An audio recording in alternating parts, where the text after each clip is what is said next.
Good morning dear students.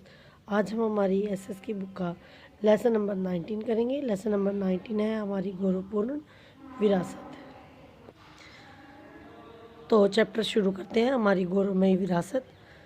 भारतीय कला और वास्तुकला का गौरवमय इतिहास है। हमारी सभ्यता केवल पुरानी ही नहीं बल्कि प्रत्येक क्षेत्र में धनी भी है, जैसे औषधि, गणित, संगीत, नृत्य आदि।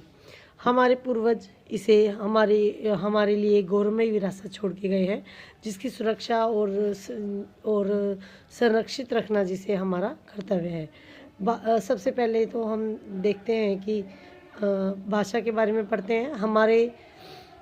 हमारे विचारों को अभिव्यक्त करने में, यानी कि हमारे विचारों को दूसरों तक पहुंचाने में भाषा हमारी सहायता करती है। भारत में बहुत सारी भाषाएं प्रयोग की जाती हैं क्योंकि भारत विविधताओं का देश है। भारत के संविधान में 22 भाषाओं को मान्यता प्राप्त है। ये है असमी, बंगाली, गुजराती, हिंदी, कन्नड़, कश्मीरी, कोंकणी, मलयालम, मणिपुरी, मराठी, नेपाली, उड़िया, पंजाबी, संस्कृत, सिंधी, तमिल, तेलुगु, उर्दू, बोंडो, डोगरी, मैथिली, सन्यासी। इन भाषाओं की अनेक बोलियां भी बोली जाती हैं। संस्कृत और तमिल भारत की सबसे पुरानी भाषाएं हैं। ये भाषाएं विभिन्न प्रकारों से लिखी जाती हैं। कुछ भाषाएं दाएं से बाएं लिखी जाती है और कुछ बाएं से दाएं लिखी जाती है। जैसे उर्दू, कश्मीरी और सिंधी जो भाषा है वो दाएं से बाएं लिखी जाती हैं, और बाकी भाषाएं जो है, अधिकांश भाषाएं बाएं से दाएं लिखी जाती है। भारत की राजकीय भाषा, हमारी जो राष्ट्रभाषा है वो हिंदी भाषा है। उसके बाद है पोशाक। भारतीयों के वस्त्रों से भारत की विभिन्नता देखी जा सकती है। भारत में रहने वाले लोग पारंपरिक पोशाकें जैसे धोती, कुर्ता, और कस्बों और शहरों में रहने वाले लोग आधुनिक पोशाकें पहनते हैं।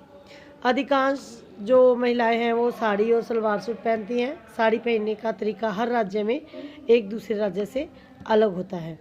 मराठी, गुजराती और बंगाली बंगाल में अलग तरीके से साड़ी पहनी जाती है।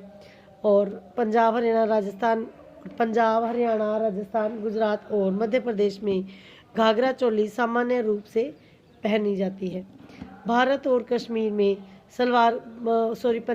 कश्मीर में सलवार कमीज सामान्य रूप से पहने जाते हैं, और उत्तर पूर्वी राज्यों में लड़कियां एक लंबी स्कर्ट जो है वो पहनती हैं। इसी प्रकार पुरुषों की पोशाकों में भी विभिन्नताएं हमें देखने को मिलती है। पुरुष ट्राउजर और शर्ट पहनते हैं, कुर्ता पजामा पहनते हैं, धोती कुर्ता पहनते हैं। पंजाब और दक्षिण भारत में पुरुष जो है वो लुंगी भी पहनते हैं। भारत के कई राज्यों में पुरुषों द्वारा पगड़ी पहनी जाती है, लेकिन पगड़ी की शैली एक राज्य से दूसरे राज्य में अलग होती है। नृत्य और संगीत हमारी संस्कृति का महत्वपूर्ण भाग है। संगीत रागों पर आधारित होता है। पुराने दिनों में लोग ईश्वर को अपने नृत्य और संगीत से प्रसन्न करते थे। यहाँ तक कि लोक कथाएं भी गीतों और संगीत के आधार पर सुनाई जाती थी। भारत में 2 प्रकार की नृत्य और संगीत शैलियाँ हैं। पहली है लोक नृत्य और दूसरी है शास्त्रीय संगीत। लोक नृत्य बेटा वो होते हैं जो हम विभिन्न अवसरों पर खुशी व्यक्त करने के लिए करते हैं। जैसे लोगों के समूह द्वारा प्रसिद्ध किया जाता है, जैसे विवाह में, किसी पार्टी में, बर्थडे में, इस तरह से हम जो डांस करते हैं वो लोक नृत्य कहलाता है। लोक नृत्य का एग्जाम्पल है जैसे भांगड़ा, घूमर, गिद्दा। इस तरह के डांस तो बेटा आप सब लोग जानते ही हैं। ये सारी जो डांस फॉर्म्स हैं ये लोक नृत्य हैं। विभिन्न राज्यों के अलग अलग राज्यों के अलग अलग लोक नृत्य हैं। जैसे गुजरात में डांडिया रास व गरबा, तमिलनाडु में कोलातम, महाराष्ट्र में लेजियम, हिमाचल प्रदेश में नाटी, असम में बिहू, पंजाब में भांगड़ा, गिद्धा, जम्मू और कश्मीर में राउस, राजस्थान में घूमर। इस तरह के लोक नृत्य जो है विभिन्न अवसरों पर किए जाते हैं। शास्त्रीय नृत्य जो है वो लोक नृत्य से अलग होते थे। इसके लिए बहुत अभ्यास और परिश्रम की जरूरत पड़ती है। शास्त्रीय नृत्य सीखने पड़ते हैं। नृतक के प्रत्येक हाव भाव का कुछ ना कुछ अर्थ निकलता है। नृतक के द्वारा इस तरह से विशेष प्रकार की पोशाक पहनी जाती है। स्पेशल ड्रेस होती है बेटा अलग अलग शास्त्रीय नृत्यों की।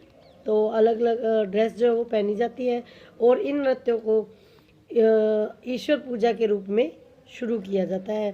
पहले ये जो शास्त्रीय नृत्य थे ये सिर्फ मंदिरों में होते थे, बाद में लोगों ने उसे पसंद किया और सामान्य लोगों ने भी इसे करना शुरू कर दिया। आज ये मंच पर और फिल्मों में प्रस्तुत किए जाते हैं।